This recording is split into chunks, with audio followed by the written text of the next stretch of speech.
अस्सलाम वालेकुम। उम्मीद है कि आप सब खैरियत से होंगे। आज का जो हमारा लेक्चर है वो इमेज के ऊपर है। तो आज हम देखेंगे कि HTML के ऊपर इमेज कैसे चलाई जाती है। ठीक है। HTML में इमेज को अपलोड करने के या इमेज इंसर्ट करने के तीन तरीक़ेकार हैं। एक तो आप इमेज को उसका एक्सटर्नल लिंक के थ्रू यानी कि ऑनलाइन लिंक उसके ऊपर इंसर्ट करके आप उसको वेब ब्राउज़र या अपने वेब पेज के ऊपर चला सकते हैं। और दूसरा ये है कि आप इमेज को डाउनलोड करके उसका लिंक दे के जिस भी फोल्डर पे वो मौजूद हो उसका लिंक दे के आप अपनी इमेज जो सी है वो लगा सकते हैं। अब इमेज लगाने का जो डाउनलोड करने में जब हम इमेज जब अपलोड करते हैं उसमें दो तरीक़ेकार हैं। पहला तरीका ये है कि अगर हमारी इमेज और हमारा जौन सा है HTML की फ़ाइल अगर दोनों सेम फोल्डर्स में हैं तो हमने जस्ट इमेज का नेम और उसकी एक्सटेंशन डालनी होती है। ठीक है।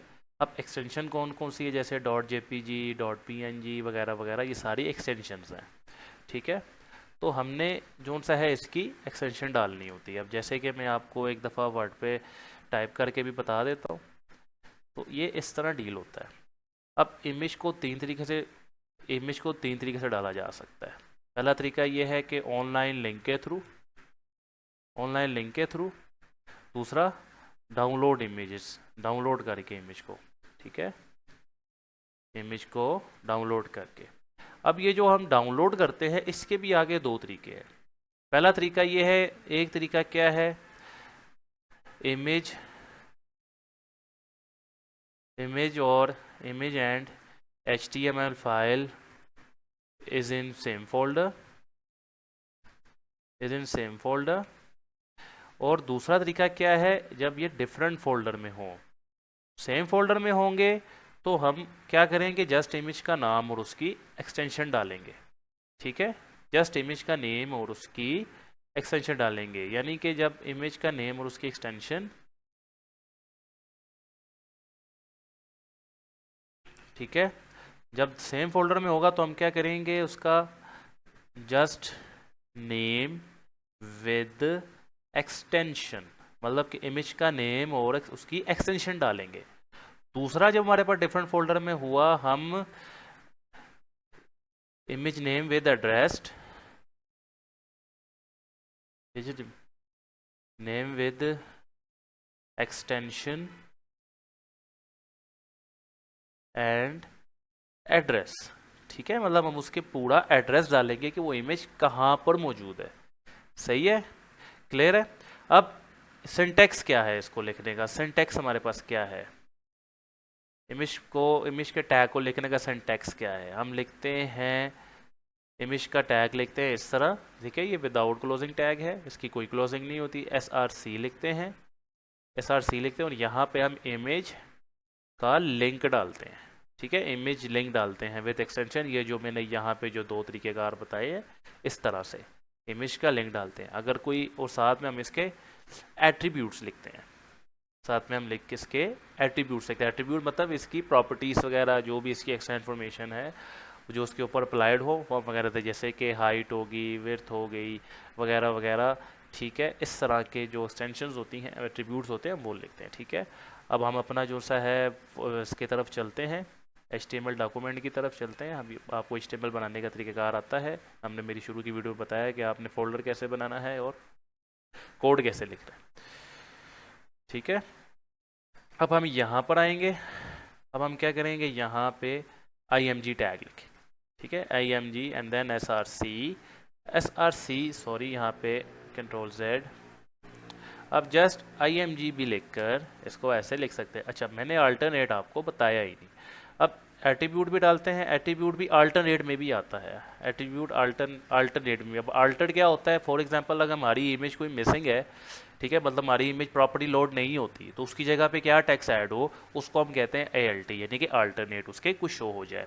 अब मेरे पास जो इमेज है, मैं आपको एक गूगल पे लेके चलता हूँ। हम गूगल की तरफ चलते हैं। ठीक है, गूगल, यहाँ से किसी इमेज का हम क्या करते हैं, कोई लिंक उठाते हैं, जस्ट इमेज का लिंक उठा देते हैं। तो हम डायरेक्टली इमेज भी जो सी है, डायरेक्टली मैंने आपको बताया ऑनलाइन लिंक के थ्रू भी हम इमेज को अपलोड कर सकते हैं, और हम डायरेक्टली इसका एड्रेस डाल के भी इमेज अपलोड कर सकते हैं। तो ये इसको हम इस तरह डील करेंगे। अब जैसे कि मैंने इसका राइट क्लिक किया, मैंने इसको किया कॉपी इमेज एड्रेस, अब मैं अपनी फाइल पर गया, @कंट्रोल V से मैंने इसको पेस्ट कर दिया। अब मैं इसको रन करूँगा, रन एंड डीबग।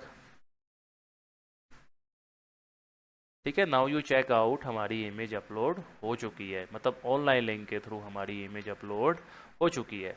अब मैं इसके अल्टरनेट पे कुछ लिख देता हूँ।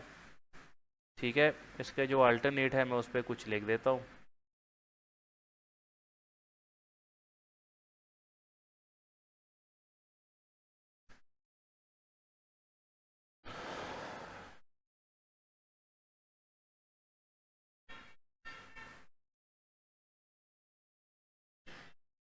इमेज का इतना बड़ा एड्रेस है, पता नहीं अल्टरनेट टैग कहाँ गया। इमेज का बहुत बड़ा एड्रेस आ गया है, लेकिन कोई नहीं, एनी हाउ कोई मसले की बात नहीं है, हमारे पास स्क्रॉल बार्स मौजूद हैं। ठीक है,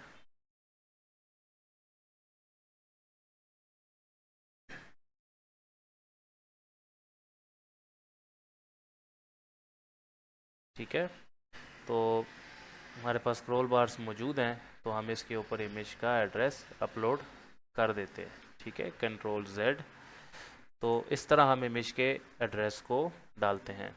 तो दूसरा तरीका है, चले दूसरे तरीके में आपको अल्टरनेट डालना सिखाता हूँ। भी इमेज का एड्रेस जो सा यहाँ पे शो नहीं हो रहा, तो दूसरा तरीके का क्या है, हमने जो सा है इसका जो डाउनलोडेड इमेज है उसका लिंक डालना है। मेरे पास यही इमेज डाउनलोड में भी पड़ी होगी। ठीक है, तो ये अब फॉर एग्जांपल मेरी इमेज अब डिफरेंट फोल्डर में है, क्योंकि मेरा जो फाइल है वो HTML के फोल्डर में और मेरी इमेज जो सी है वो डिफरेंट फोल्डर में है। आपने इसका क्या करना है, एड्रेस कॉपी करना है। ठीक है, एड्रेस कॉपी करके प्रॉपर्टीज़ में जाके ये इसका एड्रेस होगा, आपने Ctrl+C करना है and then get back to your, यहाँ पे भी अब यहाँ पे स्लैश आपने डालनी है जो आपने इमेज का नेम रखा है। मैंने इमेज का नाम रखा हुआ है download.jpeg की ये फाइल है। ठीक है, ये कैसे पता लगेगा आपको, ये आपको यहाँ से पता लग जाएगा। ये जैसे JPE फाइल आपने जो एंड ये इसमें लिखा हुआ है, वैसे JPG ही है, मतलब जो इसमें लिखा होगा आपने वैसा इसके साथ डील करना है। तो ये मेरे पास JPG की फाइल है। मैं इसके अल्टरनेट पे इमेज डाल देता हूँ, गर्ल आइस। ठीक है, गर्ल आइस, गर्ल आई। अब मैं यहाँ पे अपने फोल्डर पे जाता हूँ एंड देन इसको रिफ्रेश करता हूँ, तो कोई फ़र्क नहीं पड़ा। ठीक है, तो इसका मतलब कि डाउनलोड में थोड़ा साइज़ बढ़ा था, तो इमेज का साइज़ जस्ट बढ़ा हुआ, लेकिन इमेज हमारी अपलोड हो चुकी है। ठीक है, अब फॉर एग्जांपल अब मैं इस इमेज को यहाँ से कट कर देता हूँ, मतलब कट करके अब मैं इस इमेज को यहाँ से कट कर देता हूँ।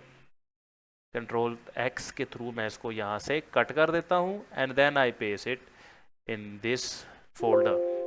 ठीक है, यहीं पे आप Ctrl+V करें तो आपका फोल्डर, अब आप चेक करें अपनी, मैं ओरिजिनल उस पर जाता हूँ तो आप देखें कि यहाँ से वो इमेज की जो फाइल है वो कट हुई थी। मैंने इसको कट किया था, कौन सी फाइल है, मतलब कि मैंने इमेज की फ़ाइल को यहाँ से कट किया था, लेकिन वो यहाँ से कट नहीं हुई। हो सकता है कि मैंने 2 दफ़ा ये इमेज डाउनलोड कर ली हो, तो चले मैं इसको डिलीट कर देता हूँ। ठीक है, अगर ये भी वही फ़ाइल है तो मैं इसको भी डिलीट कर देता हूँ, ताकि ये बाद में हमें कन्फ्लिक्ट ना करे। ठीक है, मैं इसको भी डिलीट कर देता हूँ। अच्छा, अब मैंने इसको डिलीट किया, अब कोई डाउनलोड नाम की फ़ाइल मेरे पास मौजूद नहीं है। तो अब मैं अपने इस HTML डॉक्यूमेंट पे आता हूँ। ठीक है, अब मैं दोबारा अपनी फाइल पे आके इसको रिफ्रेश करता हूँ, तो आप देखिए गर्ल आई लिखा आ रहा है। क्यों लिखा आ रहा है, क्योंकि हमारा जो मेन सोर्स था उसमें से फाइल डिलीट हो चुकी है। ठीक है, इसलिए यहाँ पे गर्ल आई लिखा आ रहा है। अब क्योंकि हमने जो फाइल है वो वहाँ से उठा के अपने इस फोल्डर में ले आए हैं, तो अब मैं जस्ट क्या करता हूँ, इस अब देखें मेरी HTML की फ़ाइल और मेरी इमेज की फ़ाइल सेम फोल्डर में है। तो अब मैंने जस्ट इसका नाम और उसकी एक्सटेंशन लिखी। अब मैं अपने फोल्डर पे आता हूँ, मतलब जहाँ पे मेरी फाइल रन हो रही मैं वहाँ आता हूँ, उसको रिफ्रेश करता हूँ, देन देखे हमारा जो सा है इमेज लग चुकी है।